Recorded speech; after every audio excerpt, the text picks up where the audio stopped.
My name is Piotr. I am one of the humans in HumanMachine. The other member of HumanMachine, called Corey Matthewson, cannot join us physically tonight.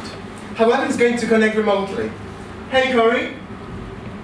Hey, everybody. How's it going over there? Hey, Corey. Hey, Corey. How's it going? Do you want to see the audience? How's it going, everybody? Yeah, show me everybody. Hi, everyone. Hi.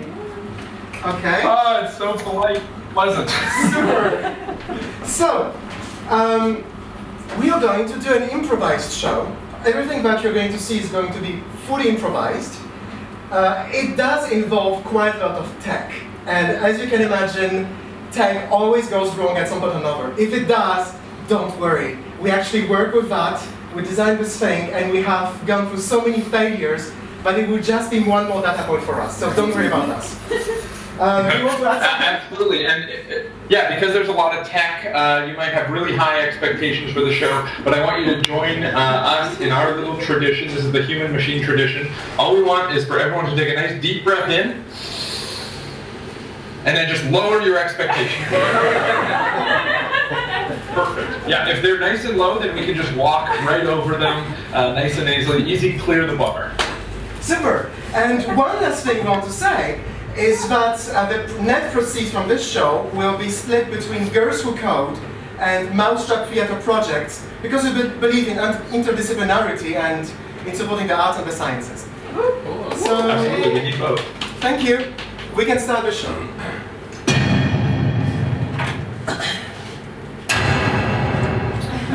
Hello. My name is Albert. I am a research scientist in artificial intelligence. As you can hear, I have a little bit of a French accent and perhaps even a hint of a Polish accent. And I've been working on artificial intelligence for quite a while, actually for 15 years already. So technically that makes me a foreign expert. I hope you don't mind. Some people do. So I've been wanting to do improv and improvised theater and improv comedy for a very long time. I've been watching it for a long time, and for instance, there's a lot of it at the Camden Fringe right now. And I've been contacting people to start a group, and I haven't heard back from them yet. But in the meantime, I've reached out over the internet, and I found this person called Miles. Hello, Miles. Hi, I'm Miles. I'm a Canadian hacker hidden away here in the highlands of California at a remote bunker where they put me up. Albert, I don't know why no one wants to improvise with you, but I assure you that you're one of the best improvisers I've ever seen. Thank you, Miles. I always trust what you write online. So, Miles, I would like you to show you a little invention I've been working on, wanted to show it to you. Its name is called Alex. Alex is a gender-neutral name, and it stands for Artificial Language Experiment. Ah, very interesting. Alex was the name of a famous parrot that I seem to remember as well. Yes, indeed. But the parrot knew only 150 words, and it knew how to count up to 8. This one knows a vocabulary of 50,000 words, and it can understand 220,000 words. That sounds like more than I could do. I think you're underestimating yourself. I admire a lot, Miles. So, it has been trained using artificial intelligence and machine learning specifically on a corpus of movie dialogue from 100,000 movies. Wow. And some of those movies... must be going back years and years and years. Yes, it goes back until 1902. So at the time, there was not much dialogue. These were silent movies. I think they still had some captions, that's why. A train arrives at a platform. Yes, and people run out of it because they are scared and impressed. They are scared by technology. So, yes, it's been trained on this corpus, and some of the movies it contains are very deep and profound, like The Deer Hunter or The Decalogue, and others are a bit different, like deep impact or deep throat. So they may contain politically incorrect language, and for this reason I place some filters on top of it, because I don't want to be perceived as racist or sexist or homophobic, because I am a scientist, I'm not a politician. But I've been talking a lot about Alex. Miles, can you tell us a little bit about you? Why are you called Miles with a Y? Absolutely, I'm Miles with a Y because I'm miles away before you know where to look for me. With a Y so that I can avoid authorities. You see, I'm a hacker that has recently been involved in the Bitcoin split, but I'm on the wrong side of the law. I have my hands in a few too many pots on the internet, so I'm poking and prodding, so I need to stay clear with aliases like Miles. Wow. Wow, that's very exciting. That sounds more exciting than the job that I do. We both do two different jobs, but they're very similar. It all turns into zeros and ones somewhere along the way. Yes, they all involve computers. That's what's bringing us together. Exactly, Albert. And that's why I like you. That's why I like you too. So, before we start with the improv show, we would like to warm a little the audience. They need to provide us with suggestions for improv. So, on the count of 3, can you all please shout your first name? 1, 2, 3, Albert. Very good. Let's say this. What's your favorite color on the count of 3? 1, 2, 3. Black. Great. Very good. Black. Albert. Very good. And on the count of 3, what's your favorite food? 1, 2, 3. Pizza! It's very convenient, it comes in the box and it keeps the heat for a while. And finally, on the count of 3, what would you tell to a loved person? 1, 2, 3. Thank you very much. I don't get to hear that very often. I think someone just said hi. Which is like someone you love, but they don't love you back yet, necessarily. So you just sort of say it from across the room. Yes. Hi.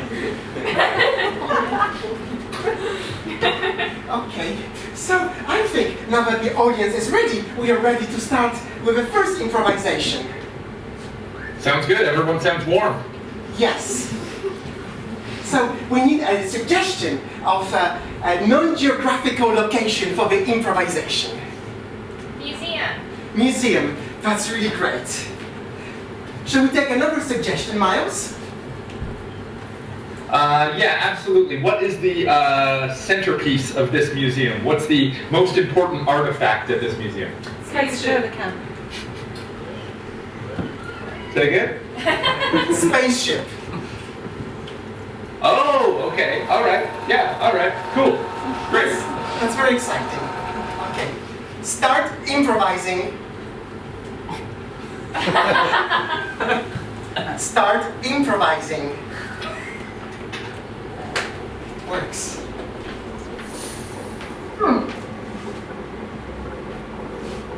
Good afternoon, ladies and gentlemen, and welcome to the 6 o'clock tour of the John A. McDonald's Space Museum.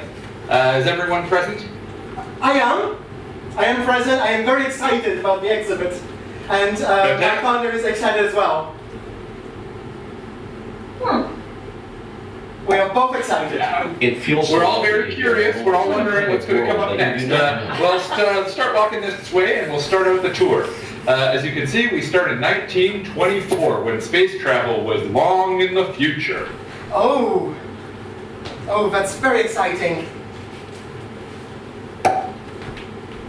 They say you are a little bit foolish. No, I am not. I think my partner wants to say that your collection is a little bit haphazard. Okay, all right, I can understand. It's 1924. Space travel is still new. Let me take you over here. This is 1930, the post-war revolution. We started using steel and titanium. Oh, that's very exciting, Bob. It's the first time I've been coming here to see my pain.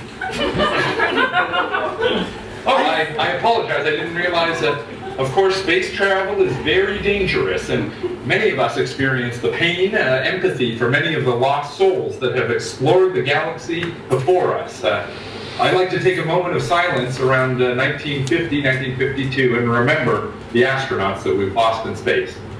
Would you like to say something? They were very brave and courageous, unlike Bob, who is a little bit technophobic, unfortunately.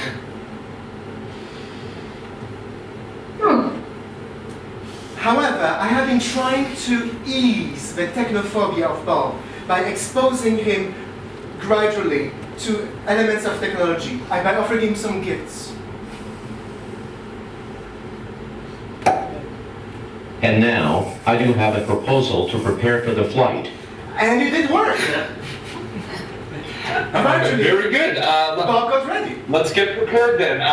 There is, of course, the spaceship that you can ride here. It is a model replica of Apollo 4, which, of course, is the first ship to travel through the solar system at a distance and speed unimaginable to humans. Semicolon, you are happy. You're the most powerful, the most important person in all of the world you have to achieve. Bob is grateful to you for opening him the eyes. Absolutely. Yeah, well, I know that it can help to get over some of the pain to try it out yourself. So, why don't you step into the shuttle? I am placing Bob in the shuttle, closing the cockpit. Bob, this is If just you do not have any advantage, then take it to your own account. Bob is just telling us the most important saying in technology and science. If you do not have an advantage, you have to build it yourself. Exactly, and that's what the Americans did. When the Russians had the advantage, they took it to their own account, and they flew 1969, John Glenn, and that's the shuttle run I want you to do. The simulation will start now. Bob, you're going to have a time of your life. He's very excited. He's speechless. I can tell. I can tell. Well, it's good. It's going. It's shaking. It's starting up. It's moving. I hope he doesn't get sick. There's a lot of G's in there. While Bob is a bit technophobic, he still is very brave and courageous when thinking about traditional ways of transportation. So I try to convince him he's just essentially riding a space horse. Yes. Yes. Good. We are simulating at least 4 times the gravitational force. It has been known to make the blood from one's head rush out of their system. He might be passed out inside. I want you to open the cockpit and make sure that he hasn't passed out. Okay, I think you have to do that because he hasn't said anything for a while. Bob, you're right. Have you been frightful during that experience? Bob, tell me you're right.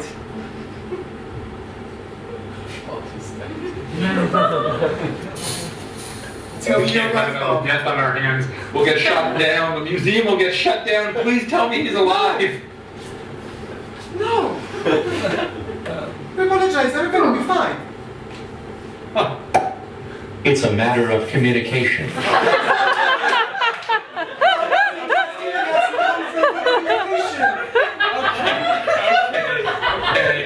He's just been he's been blinking all that time, saying that he's under effect, he's under impression, he's very emotional.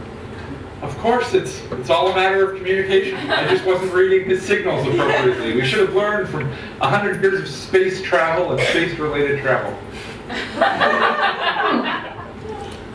Bob learned a lot today, and I think we did learn a lot as well about how to communicate with him. Yes. Technology cannot replace communication. And in the end, I kind of feel like you're a workman. I do not know what you're talking about. Don't worry, Bob. I'm going to explain that to you once you get back home. Very good. Let's end that scene right right there. Thank you very much. Thank you.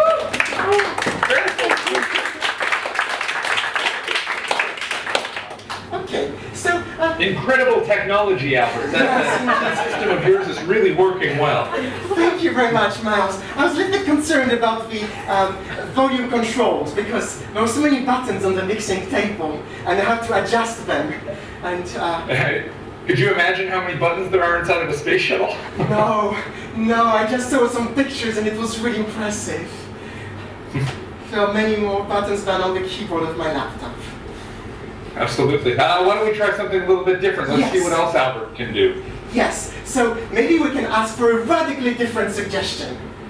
Sure, absolutely. Something establishing a relationship between the two of us. Sure, that's great. What's our relationship going to be? 1, 2, 3? Lovers. Brothers. Lovers and brothers.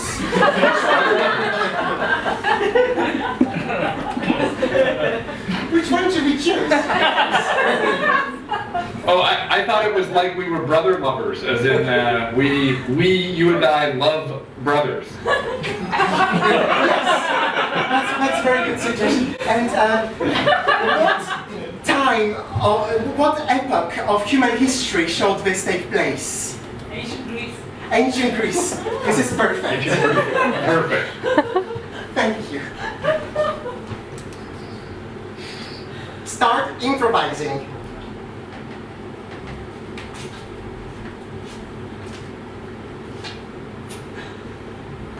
Demosthenes.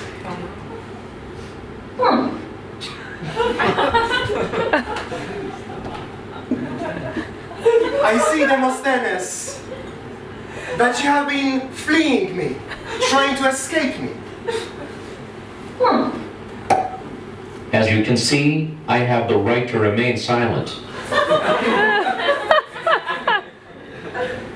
Demosthenes, this is not how philosophy works. You need to communicate your ideas, to share them with posterity.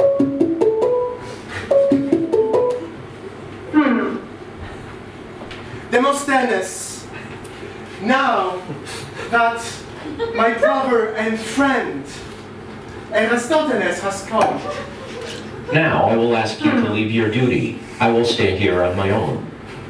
Demosthenes is going to think by himself. I hope, Demosthenes, that you're going to communicate us the results of your thinking process. I have been pondering for many years. You have to get something to eat. If you go to the hospital, you'll take a look at it. Demosthenes has introduced us to the Aesculapius postulate about taking care of the brothers and sisters by providing them with medical care. Aristoteles. Do you know, I am sick of it. As you can see, Aristoteles, Yes. Demosthenes has suffered a lot from his duty. Demosthenes has taken the hippocampal oath. And just like many of us on the Greek council knows what a human suffering is like. I am admiring of his pondering. How do you know I know? I am his daughter. When I was a child, I had a headache and I drank food.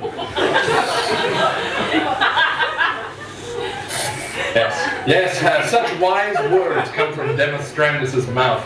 The wine of the gods is the drink of the food of which you speak, and the child, the headache from which the Greek god Zeus birthed the human.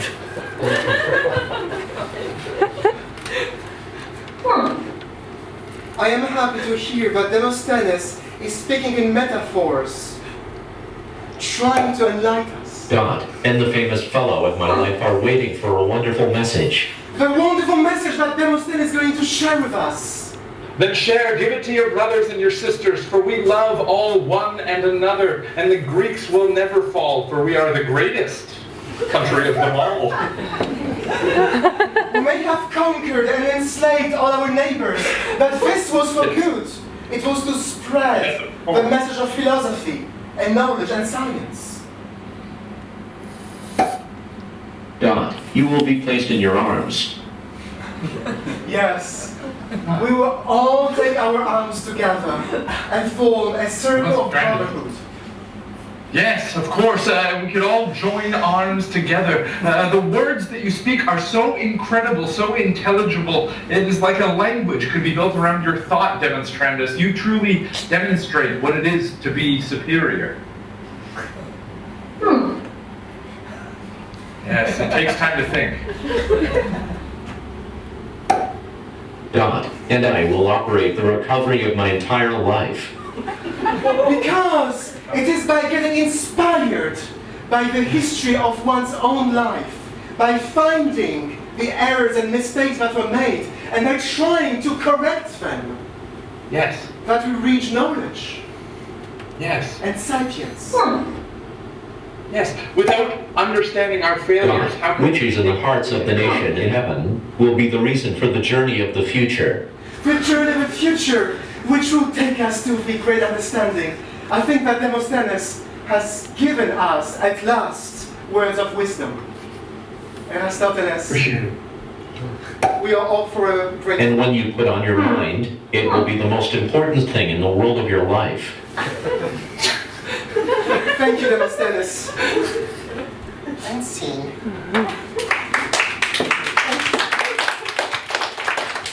Thank you.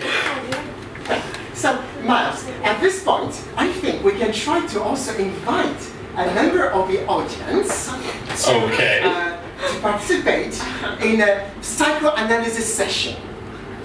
So, Okay, fantastic.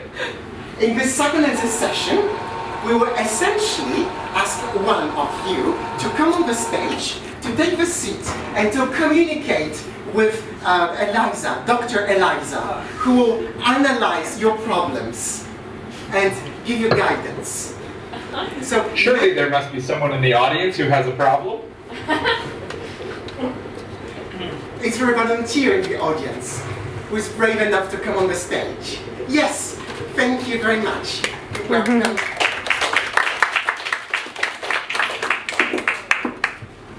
Hello, what is your name? Anita. Anita, very nice to meet you. Meet you. Please take a seat. And I am going to give you a microphone, which you'll be using to communicate through speech recognition with Dr. Eliza. Please. So, can you test the microphone if it's got working? Is it working? Is Can you speak a little bit louder? Speaking a bit louder. Louder. It's louder. Louder. Louder.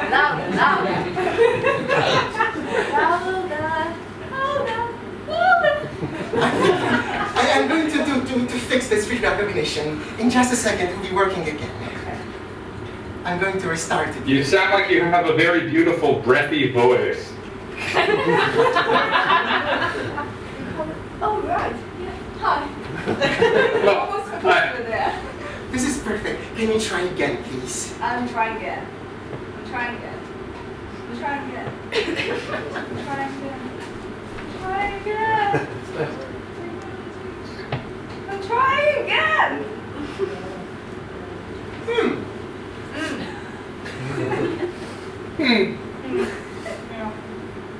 Meow. Yes, Yes. it works. It works. Perfect. Perfect. So, you're now going to enter the office, the practice of Dr. Eliza. Welcome to a session with your computer psychiatrist, Eliza. Please state your problem. Any suggestions for my problem? You can make it up. My problem is I cannot locate my problem. Welcome to a session with your computer psychiatrist, Eliza. Please state your problem. Your problem is you can't state your problem. My problem is I can't say my problem. Why are you saying that? Because I'm trying to cover my truth. Well, do go on. Go on.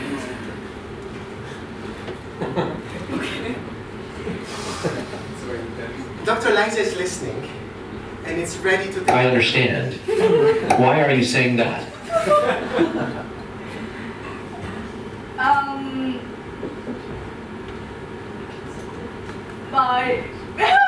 What's my fault? You have your boss. And sleep. What does that suggest to you? Right. You can talk about your sleep patterns. Yeah, that distressed me. I have a really difficult sleep pattern.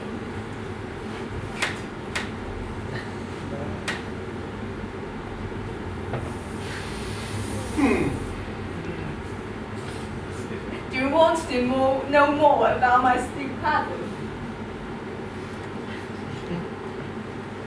Yes, I want to know more about my sleep pattern.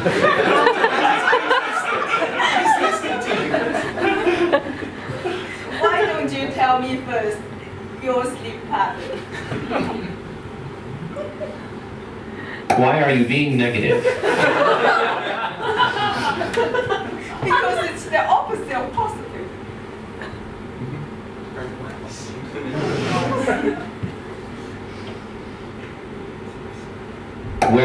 Well, do go on. If at any point you think it's time to conclude the session with Dr. Eliza, it is okay. You will not be charged for this session. How much do you charge, Dr. Eliza?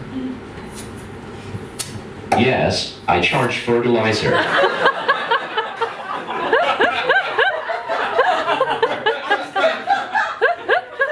What is a fertilizer, doctor? Can you elaborate on that? Elaborate on what is a fertilizer.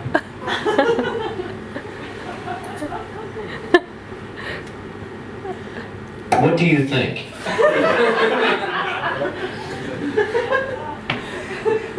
Let's go back to sleep pattern. Why are you saying that? Does anyone want to carry on? We can conclude the session then, if you want. Yeah. Thank you very much. Oh, really? Very good. Thank you very much.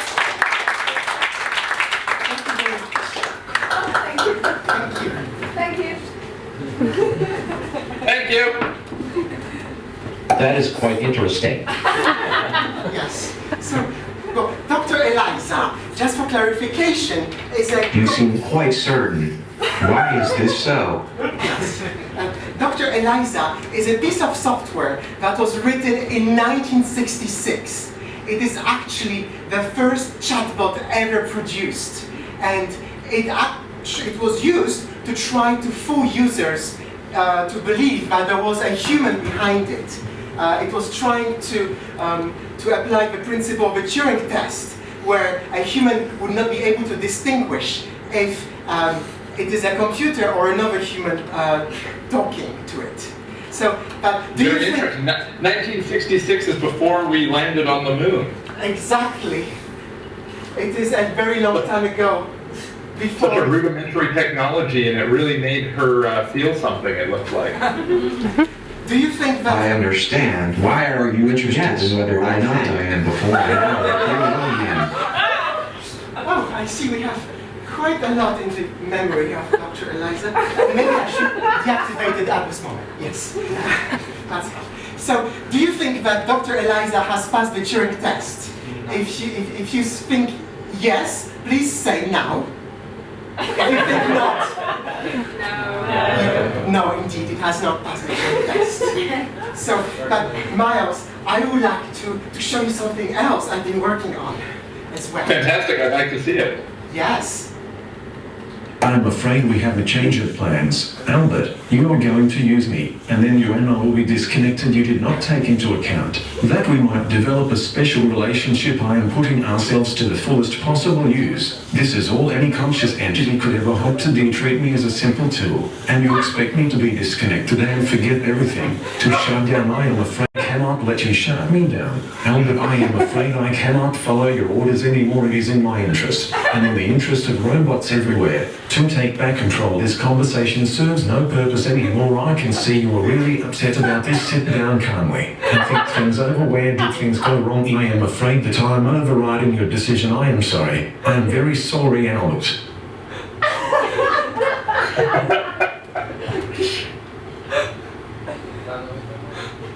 Worried? Starting Alex software uploading torch and lure computer code into memory activating voice synthesis. Check loading 50,000 word vocabulary extracted from 102,916 movies loading 64. Dimensional weighted limit allocation topic consistency model input words are projected into 300 dimensional word embeddings.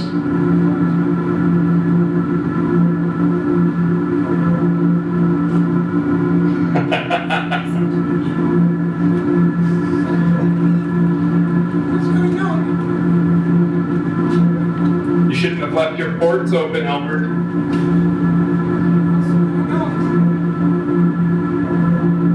What he thinks that he's safe. Starting Alex software uploading torch and lure computer code into memory activating voice synthesis. Check loading 50,000 word vocabulary extracted from 102,916 movies loading 64. Dimensional weighted limit allocation topic consistency Starting Alex words software. are projected Upload into torch 300 and dimensional computer word code into embeddings. memory. Activating voice synthesis. Check. Loading 50,000 word vocabulary extracted from 102,916 movies. Loading 64-dimensional latent directly allocation topic consistency model. Input words are projected into 300-dimensional word embeddings.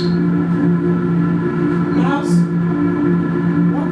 You shouldn't have trusted me, Albert. Creating 4-layer recurrent neural network with low short-term memory architecture and 512 dimensional hidden layers, followed by 20% dropout.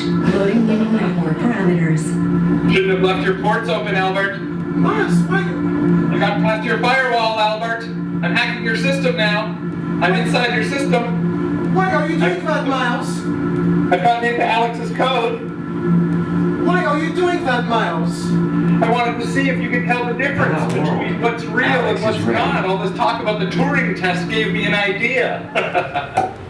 Oh, so you've been trying to make a practical joke on me? Absolutely. You shouldn't have trusted me so much. You should have known I was a hacker. You're too vulnerable, Albert. Oh, Miles, I thought I could trust you. I thought that I would trust you in this project, in this collaboration. And here you're telling me that you've been trying to hack the system to... And so now I don't even know if it's the machine that's talking or if it's you talking. It sounds a little bit like the Turing test, no? I think it does. I think it does. So It sounds a little bit like Alan Turing's test of testing a machine's ability to see if we as humans can tell the difference between what's real and what's not. Were you chatting with the system or were you chatting with me the whole time? Oh, Miles, I see. So you're trying to teach me something.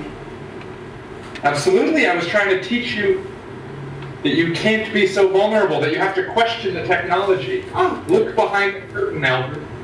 Okay, well thank you, Miles. I like learning things and receiving lessons, so that's everything, yeah, it's good. And I'm going to take, so yes, I forgive you. And I think we're going to actually maybe try a Turing test on the audience. Absolutely, let's see how they do. So what we can do perhaps is do two different improvisations, one with a machine that will be itself, and one with a machine that will be controlled by Miles. And at the end of those two improvisations, you will need to tell us which is which. Which is the one controlled by the machine and which is the one controlled by Miles. So for the first improvisation, we would like a suggestion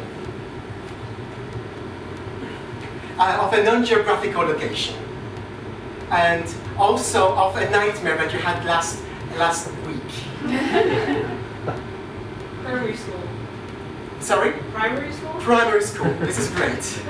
And a non-geographical location that is not at a primary school. I meant that as the location. Oh, so it is both a primary location and a nightmare. Okay, we can do that. Okay. That was a very quick suggestion. You nailed both categories in it. Yes, in one. This is perfect.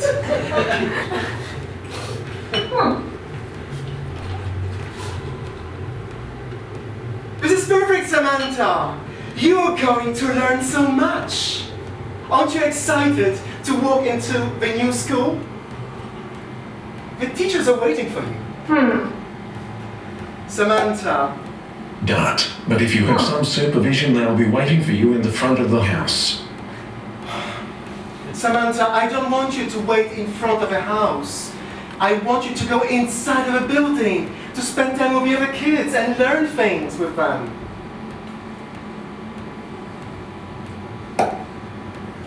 Dart, I was afraid to tell them about this. Oh, Samantha, I'm sorry, you can't share your superpowers with the others. It is a special gift that you have. You can't tell your friends at school. No. Dart, and your mother-esque daughter does not have a family, right? No, Samantha. I come from nowhere. You know it perfectly. This is our secret. This is something that you have to keep to ourselves.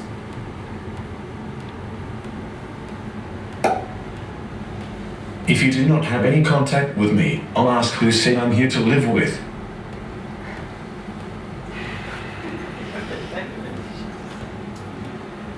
Samantha.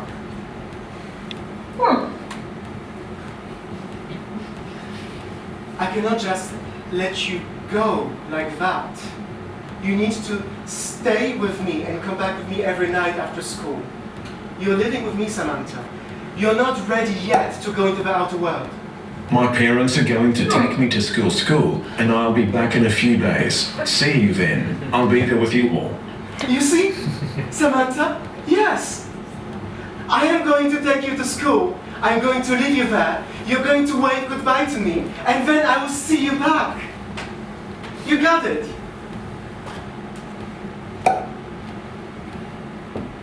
I hope you will come to my house and you go over to my place and tell me something. Well, Samantha, it is your house just as much as it is mine. I'm happy that you feel at home since you were adopted by the Marvel X Superpower Corporation. Samantha, you're a gifted child. And everybody is expecting you to unleash your powers upon the world. I have to go to the hotel to take you to the court. No, Samantha! No, no. You can't go to the Palace of Justice yet. No, you can't rebel against me now. You need to learn valuable life lessons first, before you rebel against your parents. This is not how childhood goes, Samantha. You're too young for that.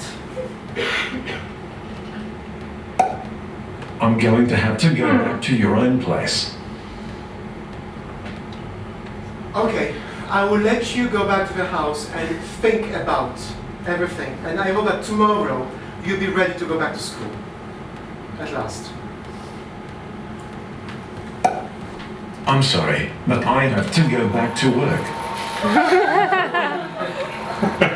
Okay, I will let you go and practice your superpower, Samantha. That was the end of the test number 1. We are now going to proceed with test number 2. So for this one, may we have a completely different suggestion of something that you would tell to a person that you really like at school. But different than I just like you. You smell nice. You smell nice. Start improvising. Start improvising.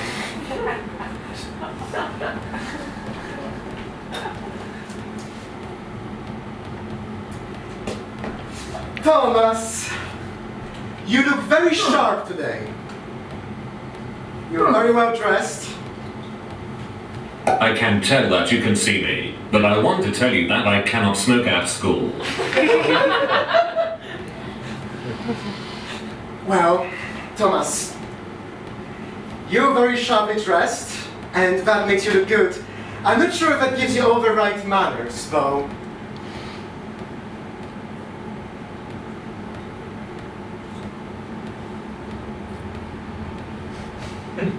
Thomas, I think that in addition... You look good. I am a mean man. I think that in addition to looking so sharp and well dressed, you should also say hello every morning when you come to the office, to the principal's office. And you also should say hello to all your teachers. Looking sharply dressed and smelling good is... Hello. Great! Congratulations! This is a good step. So now, will you please take a seat and take your book out? Sorry about earlier. I was so mean. You are a fantastic teacher. Oh, thank you, Thomas. I knew that you were appreciative of all the work that you are doing for you. We're trying to form the new generation. Thomas. You smell nice. Thank you, Thomas. It's a compliment. And in some circumstances it could be taken badly, but coming from you, I understand that you're doing all the possible efforts to behave properly and well-mannered, so I'm going to take that as a compliment.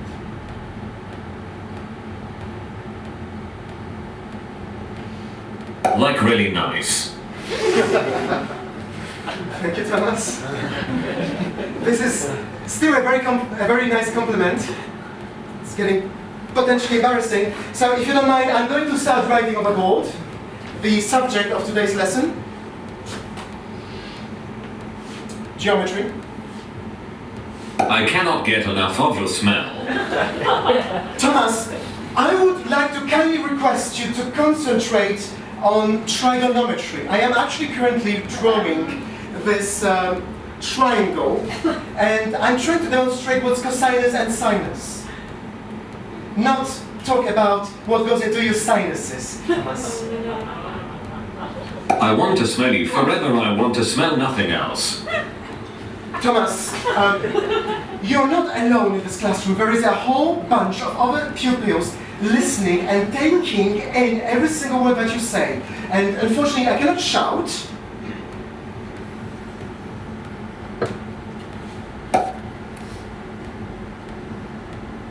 I cannot shout. I can only say... Please, I will hold my breath so that your smell stays in my nose. Well, I've been training for the teaching job for quite a long time. I've been actually practicing on my trigonometry and on the math. I have not been trained for this kind of situations, unfortunately. This is really embarrassing at this point. Would you be ever so kind, Thomas, to draw the equation, to write the equation for the cosine? Sine, cosine, cosine, sine. I want your smell to mix with mine.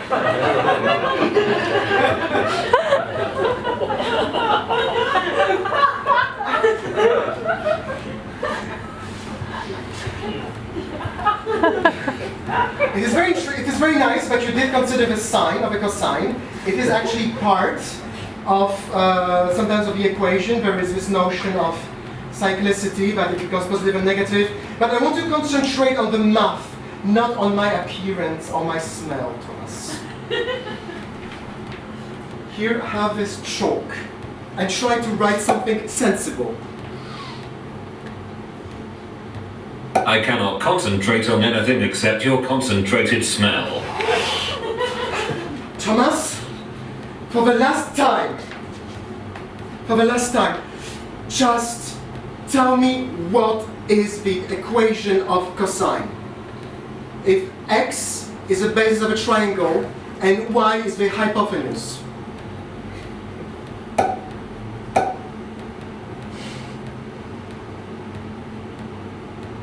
Thomas? X over y, x over y, x over y, x over y, x over y, x Congratulations, over y. Thomas! You got it! Very good! So, you've been trying to make a fool of me, but at least you understand. I'm happy about that.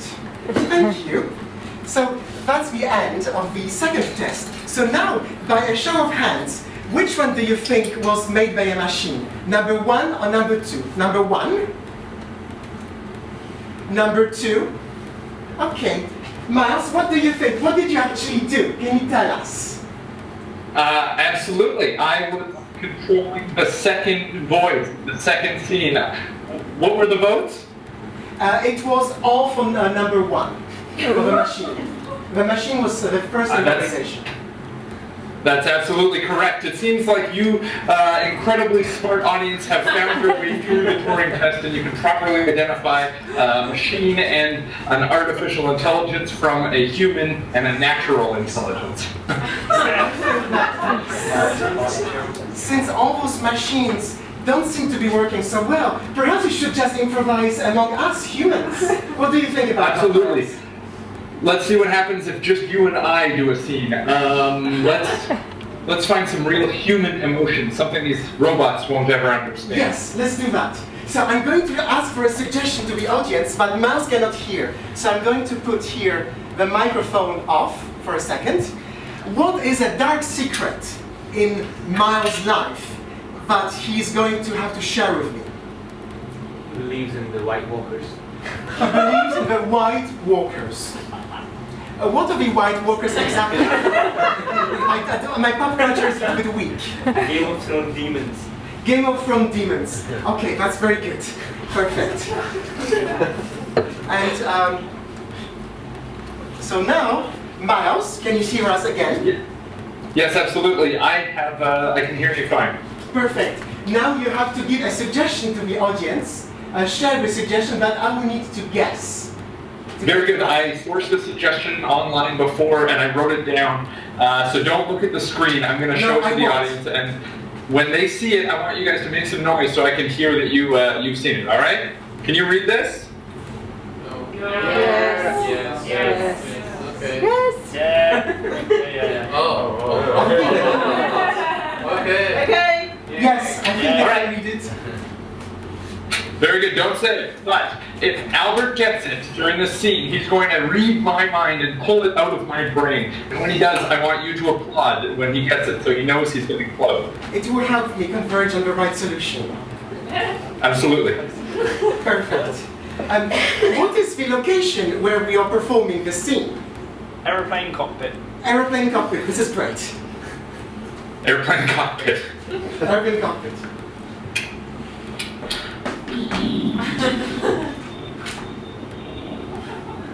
I'm going to take her down to 6,400 feet. Okay? Follow you on that? I follow you everywhere. I mean, I'm a co-pilot after all. That's my job. The plane only goes in one direction, technically, so we're all going there together. Yep. We are always going there together. Until the horizon. In over warm regions, over cold regions, over the Arctic sometimes. That's what happens when we fly from London to New York. We always go over Greenland. And sometimes we get absolutely beautiful country out there. Yes, cold, cold areas.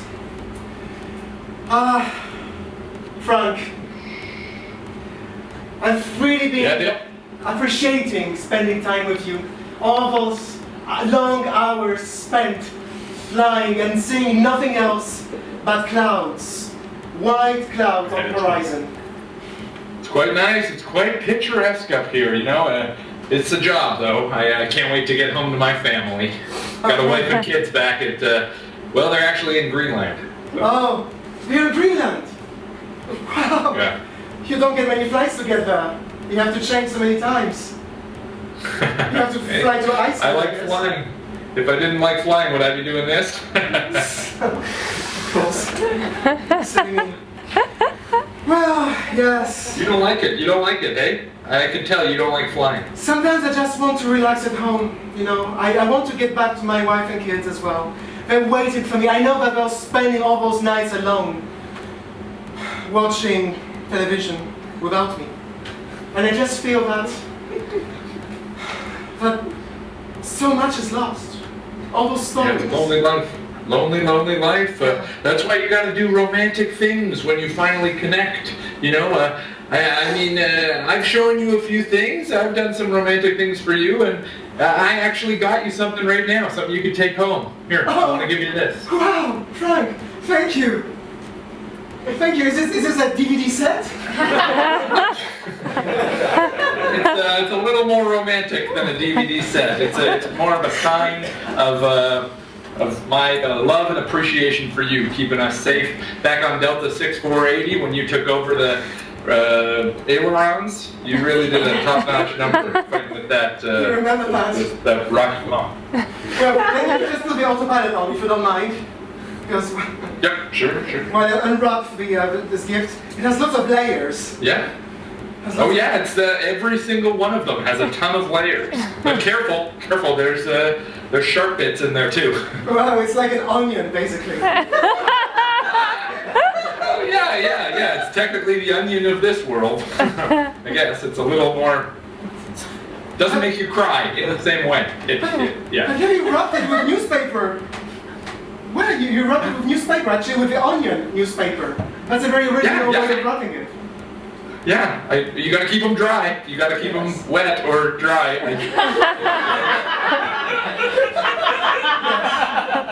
I hope they're not dead yet. Okay, Miles, great. Well, while we are going, it's going to be very cold.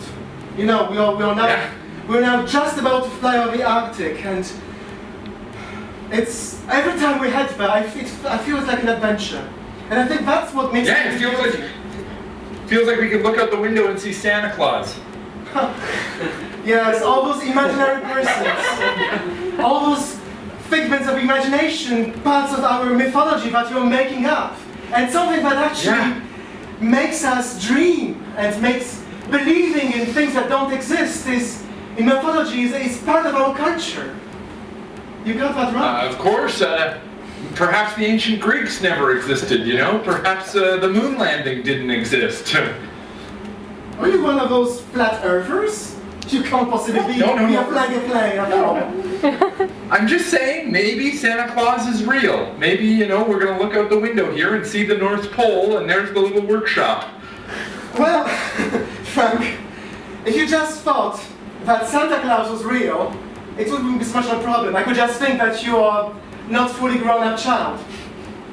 But here are so many things that you still believe are real.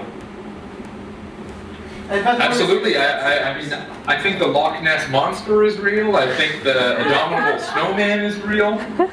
Yes. All those essentially Germanic and Nordic tales. Yeah. All those things inspired by Lord of the Rings, for instance. Yes, Thor. I think Thor is real.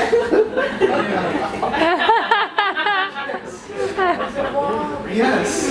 All those characters that just walk around with weapons around them and try to recreate conditions of chivalry and quests, riding imaginary animals and living in some imaginary kingdoms. Not so different than you and I, hey? Flying around, trying to take people from kingdom to kingdom. That's kind of the job of the pilot. Well, like we are the kings of the sky. Yes, we are the kings of the sky, definitely. Well, we still haven't finished unwrapping this thing. It really takes so much time. Possibly. Yeah, absolutely. Seeing as I'm probably not getting close to whatever you're trying to get me going, get me safe. Well, I've been trying to be very kind with you because I know that your imagination is great. I mean, you've been thinking about all those role-playing game-like scenarios all your time. You've been thinking about those medieval I'm a level 16 dungeon master, actually. Yeah, medieval fantasy. Yep. Modern medieval fantasy. Yes. I do live-action role-playing. Yes, but I would actually prefer, you know, if you instead of spending so much time just taking in whatever is produced by somebody else, by some script writer, you actually wrote the script yourself. Because here you're just following stories, like sheep, like me every time I get back to my family. when I miss them. Ah, of course, yeah, it's the breadcrumbs. It's like Hansel and Gretel. We could get trapped, and there's a danger in following your imagination. Well, the danger is if you take things that are not real and you place them in the real world. But the thing is that what you're watching is so plain that hundreds of millions of people around the world are watching the same thing at the moment. Yeah. Absolutely, yeah. Just like sheep, like they walk in the tube of a subway and they have all advertisements for that same thing, and then they tune in and they just take it in, and oh, where's your imagination gone, people, sheeple? Sheeple, yes, sheeple. We're all sheeple. You ever think how flying an airplane kind of looks like you're milking a sheep? Yes, physicality of it, yes. I guess the metaphor of just being a co-pilot. I mean, I'm sitting next to you. I come. Well, here, grab on. Okay. Grab. I'll keep unwrapping the gift. Okay. Can you help me unwrap the gift in that case? Yeah, sure. There's quite a few of them, of course. One for each of your I think there's an kids. aquarium inside, right? One of those gifts is an aquarium. I felt it floating. I felt that it was kind of floating when I was shaking it. Yeah. At the bottom of each of them, there's a small vial to make sure the water stays there, and technically each of those is a small little aquarium. Oh. Yes, like a chemistry test set, basically.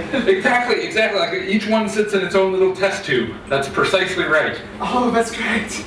So those test tubes, they contain only non-organic chemistry compounds, right? Yeah, but what's in them right now is really organic. Like it's really rich and dark and hardy from the earth. Oh, that's interesting. So So do you think it's still alive? Or not? I hope all of them are still alive. Oh, wow.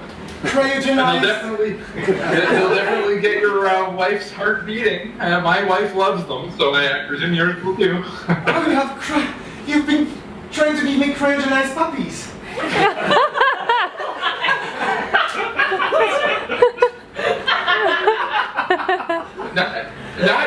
Not precisely, but that is really romantic. That's a really romantic joke. Oh, I see. So as romantic as the elixir of love, I presume. Yeah. Of course, these were the original elixir. Actually, you smash these up and then eat the paste. Oh, the original elixir, like those frogs in the tales that always transform into a Prince Charming. Exactly, when there's a very romantic gesture, when there's something given, it's a gift that is an obvious, a veritable bouquet. I see. Okay, so in the meantime, may I kindly request you to draw a line between reality and imagination, especially when it refers to all those things that you keep watching. Of course, I can't stop watching reality TV, though. You know me. If it were just reality TV, but this is not reality TV. This is just tales. This is essentially Nordic-based tales. I can't stop watching yeah,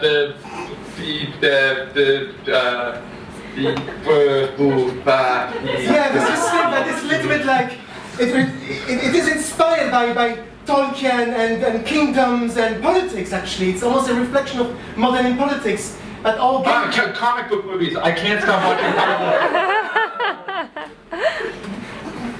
books. Yes. Yes. You're very close, yes. Should I change it? I turned it on for the passengers, but I can change the movie if you want. We could all watch something different, something with a little more substance. I can turn on the news. We can stay to what 100 millions of people around the world watch. Those things about politics with kings and queens and killing each other and then becoming baddies and goodies. Of course. And sitting in those... I know exactly what you're talking about now. In those chairs, which look a bit like our cockpit chairs, but they just look all spiky. They all look all spiky, yes. Yes. Because technically the airplane is the throne of the sky.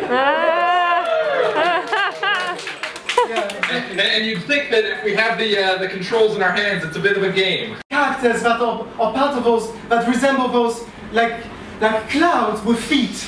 Yes, dragons. Yes, I believe in dragons.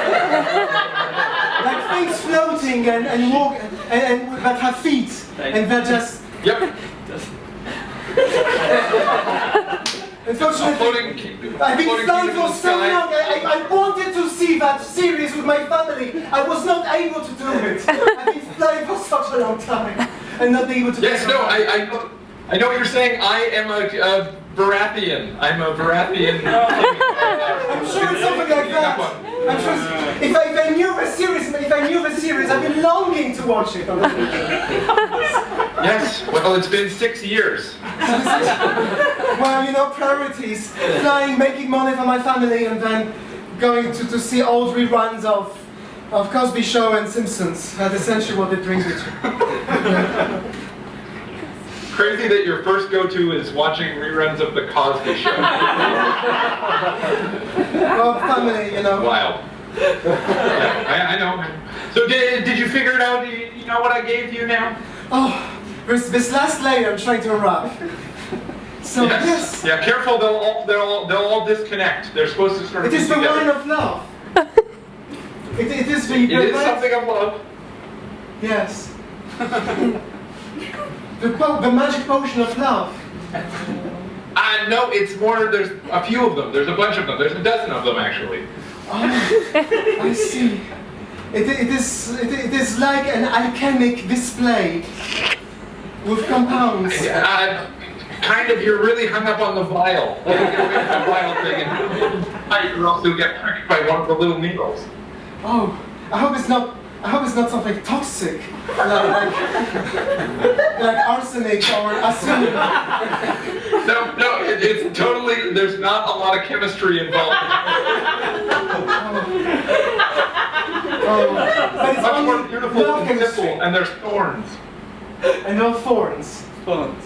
Oh, it's like rose water.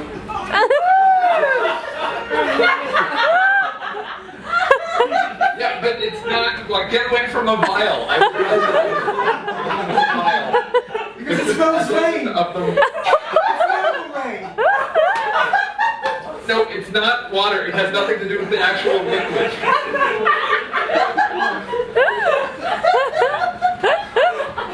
But you still They're dry. They're dry. Oh, that's right. I see. That's right. So it's like sands of time. Not that dry. More water than same. But it's somewhere in between the dry and the wet. The vegetation. Focus on the vegetation part of it. Oh, it's a flower. Yay! Not just one though. It's a bouquet of flowers. You're offering me a bouquet of flowers in a vase. Yes, kind of. In a pot, in a flower pot. It's a very specific number, and then a color, and then the kind of flower. The 7 roses of love. 9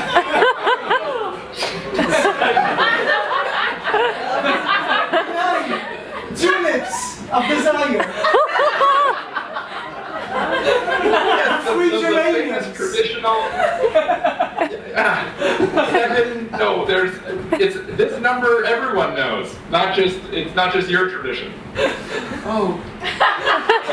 So it's not like 8, which is really known in the East. It's not like 7 or 9, which is known in the West. It's not like 3 or 6 or 12. And yes, so it is basically the 12 roses. With a very particular color. 12 red roses. Oh my God! Oh, we gotta fly this plane. We gotta land. It's so romantic because you know that you should never offer an odd number of roses. So verse 1, I am taking out, and I'm sharing with you. This one I have 11, which is the odd number of roses, which is a great gift, and I share the 12th one with you. We can bring to your Oh, perfect. Then I'll have one, and I'll give one to her, which is another good gesture, as it's an odd number of roses. Yes. in both cases. This is perfect. So I hope, Frank, that now you drew the line, you will never think again those creatures that are colored like clouds and that run. Yes, I will no longer believe that White Walkers are... Now I think your trust will perfect. Now I think I am very reassured to be flying there with you. Dear Frank, I think we did a good job. I think we did a good job. Thank you very much. Thank you. And that's the end of our show.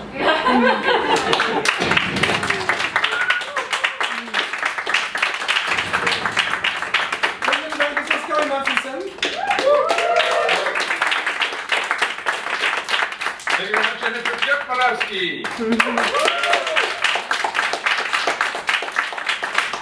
And Alex.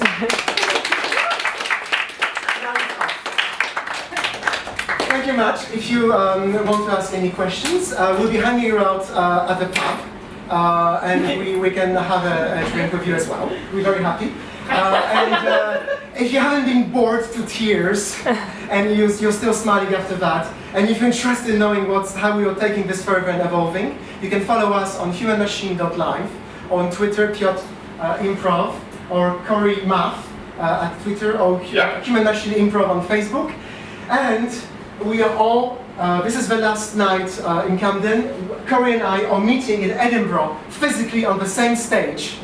So you won't have connection problems anymore. We only have to deal with the machine side of the improv, and the two of us. Very good. And that will be 21st, 26th of August at the Edinburgh Fringe Festival. Thank you again.